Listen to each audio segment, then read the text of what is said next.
Your book, The Emperor and the Endless Palace, shines a light on Gaysian culture. Yeah. What other parts of gay Asian culture do you want to expose? Oh man, expose is such an intense word.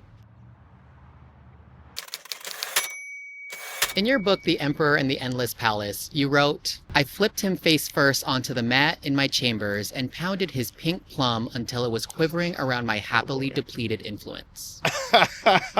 Would you rather pound a pink plum or have your pink plum pounded? Do you think I'm a peach pounder or a peach poundee? I think- Looking at me right now. Oh, by looking at you, I Yes. feel you like to eat the plum first. Okay. And I think you talk to the plum as well because you're very verbal and you're good with words. So you're like, hey, plum, I'm about to eat you. I'm actually more of a plum poundee, which Beautiful. disappoints people all the time.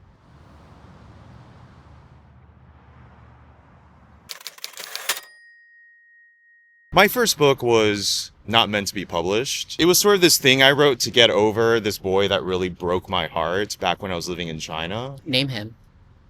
His name is Jake, and he's very well aware of who he is, so I can name him. How often do people actually give you a name? All the time. Oh, really? You just did.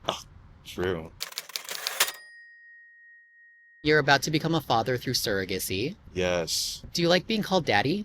I was on a date recently, and the boy looked at me, and he was like, I think I'll call you Pa. Pa. P-A. I was like, That sounds too respectful.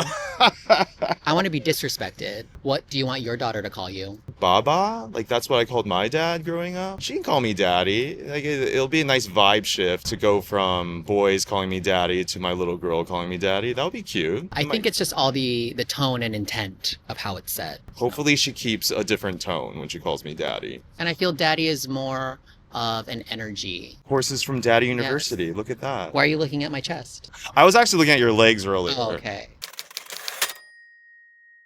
Your book, The Emperor and the Endless Palace, shines a light on Gaysian culture. Yeah. What other parts of gay Asian culture do you want to expose? Oh man, expose is such an intense word. When I started to write stories about Gaysians, I made like this promise to myself that I would try not to write about the whole rice queen, potato queen of it all. A rice queen is someone who's typically white, who's into Asian men. They're usually standing in the back of Asian spaces. Or they're right in the middle of Or it. they're right in the middle. You know. And a potato queen is an Asian boy who's like very voraciously into white boys. But you know, I feel like that sort of like cuts out all the other races. I feel like in 2025, we Asian boys should be dating people other than each other and white people. Yeah, when I go to the buffet, I Yes. go to all the different countries. Exactly. There's a lot of carbs to explore. So many different starches, Starches, carbs. exactly. I love them. What do you post more about on your social media? Your published books or your thirst traps? One day I just posted because I was like sleepy or like tired. I just come out of the gym or whatever and I was shirtless and I posted about my book and that went viral. I think people in general get confused by that because when you think of an author, I don't think you think of a gym gay. No, I'm thinking a mother of 5 who has like a secret erotic side. Would you date a guy that hasn't read any of your books? I would only want to date a guy who hasn't read any of my books. Every time I've met a guy recently since becoming an author and they read Emperor and the Endless Palace, they stop talking to me. Why? Probably because the book is about toxic gay relationships. Interesting. Probably because there's a razor blade job in it. That's a lot of skill. You know, I like that's that. based on a nightmare I used to have as a kid.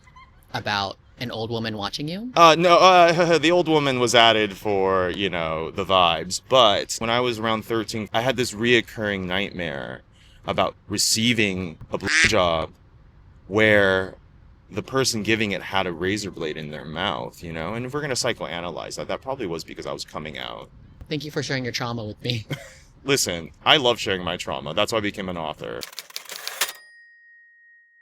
How would you tell a close friend that their partner is not good for them? I guess it depends on the person, right? There isn't any, like, broad stroke way to tell somebody. But generally, you know, it involves probably a joint, some wine. Okay. Not unlike the beginning of a good hookup. I guess your hookups are different than mine. What are your hookups They're like? very awkward. It's just like, well, where do I sit? Do I take my shoes off? I always take my shoes off. Yes, Non-Asians, if they leave they'll either come into the house straight to the couch, and I'm like, horrifying.